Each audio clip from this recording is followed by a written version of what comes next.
I walked into the Chrome Heart Diner looking for directions, but I found 30 people sitting in total silence.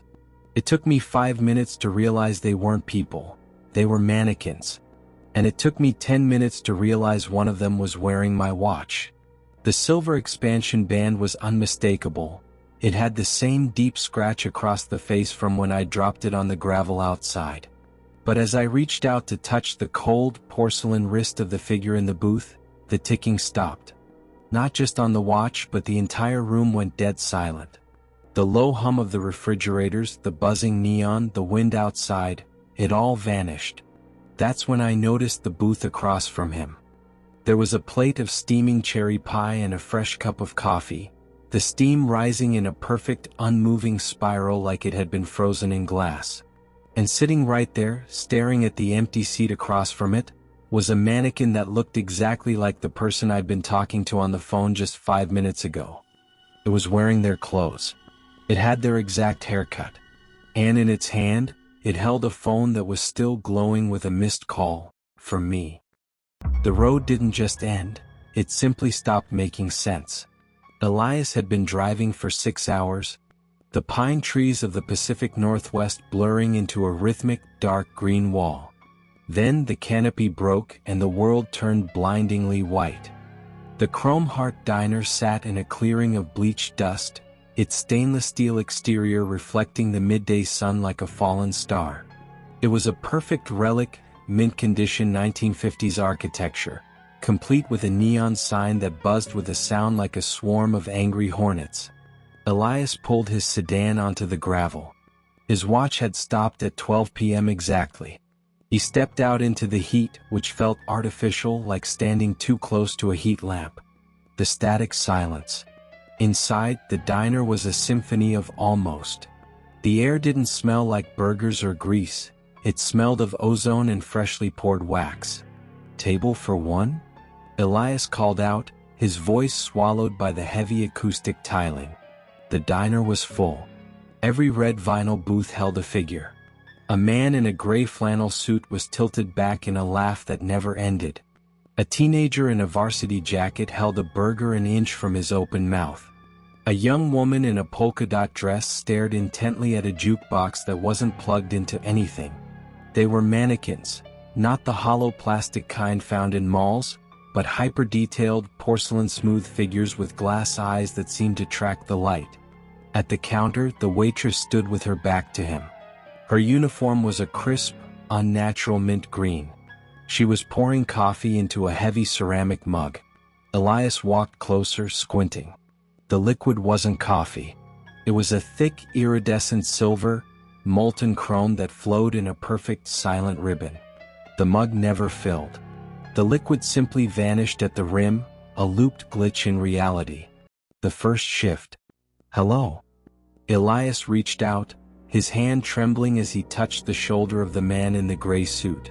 The fabric felt like real wool, but beneath it, the shoulder was as hard as granite. As soon as his skin made contact, the jukebox flickered.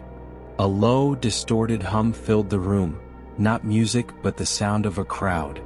The clatter of forks, the murmur of gossip, a distant door slamming. When Elias pulled his hand away, the man in the suit hadn't moved his body, but his glass eyes were now rolled completely to the left. Looking at Elias. Elias backed away, his heart hammering. He looked at the teenager with the burger.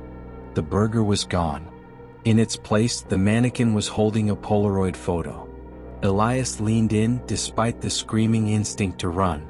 The photo was of Elias's car. From 10 seconds ago. The house always wins. Elias lunged for the double glass doors, but his hands met a solid wall of mirrors. The glass didn't show the parking lot anymore. It showed the interior of the diner, perfectly reflected. In the reflection, Elias saw himself. But he wasn't standing at the door. In the mirror world, he was sitting in a booth, his hands folded neatly, his face a smooth, featureless mask of white porcelain. He spun around. The waitress was finally turning. Her movement was rhythmic and stuttering, tick, tick, tick, like the second hand of a clock. As she faced him, Elias realized she had no face at all. Where her features should have been, A series of small, brass speaker grills were embedded in the wax. The crowd noise from the jukebox died instantly.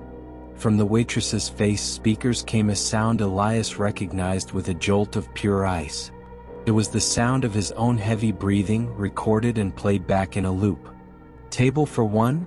His own voice asked through her speakers, distorted and hollow. The transformation. Elias looked down at his hands. The tan was fading, replaced by a pale, lustrous sheen. His joints felt stiff, as if they were being fused with resin. He tried to scream, but his jaw wouldn't move more than an inch. The sun outside hadn't moved. It was still 12 p.m. It would always be 12 p.m. The waitress stepped forward, her porcelain heels clicking on the checkered floor. She reached into her apron and pulled out a small silver reserved sign. She walked past the paralyzed Elias and placed it on the empty booth in the corner. The booth where his reflection had been sitting. Elias felt his knees lock. His vision began to sharpen, becoming static and fixed like a camera lens. The last thing he felt was the weight of a gray flannel jacket manifesting on his shoulders, and the smell of vanilla-scented wax filling his lungs. Outside, the Chrome Heart Diner hummed.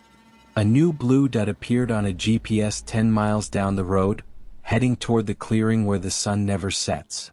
The digital voice of the new traveler's navigation system chirped with a cheerful, synthetic optimism, unaware that it was leading another soul into a mathematical impossibility. On the diner's pristine checkered floor, a single ceramic mug finally tipped over. The iridescent silver liquid didn't splash. It flowed upward, defying gravity to coat the legs of a newly formed stool that hadn't been there a moment ago. The booth where Elias had stood was now occupied by a figure in a familiar jacket, its porcelain hand eternally poised to reach for a sugar shaker that was bolted to the table. High above the pines, the sun remained fixed in a sky so blue it looked painted. There were no birds in this clearing, no insects buzzing in the grass. Only the rhythmic, mechanical thrum of the diner's soul. In the back office, a vintage reel-to-reel tape recorder began to spin, capturing the sound of a distant car engine growing louder. It wasn't just recording the noise, it was harvesting the traveler's existence, translating their heartbeat into a frequency the diner could consume. As the tires of the approaching car crunched onto the gravel, every mannequin in the room shifted their glass eyes by a fraction of a millimeter. The open sign flickered once, a jagged spark of neon red, as if the building itself were licking its lips. The cycle was perfect, the silence was absolute, and the midday shadow of the Chrome Heart Diner lengthened across the road, reaching out like a hand to welcome the next guest to the table.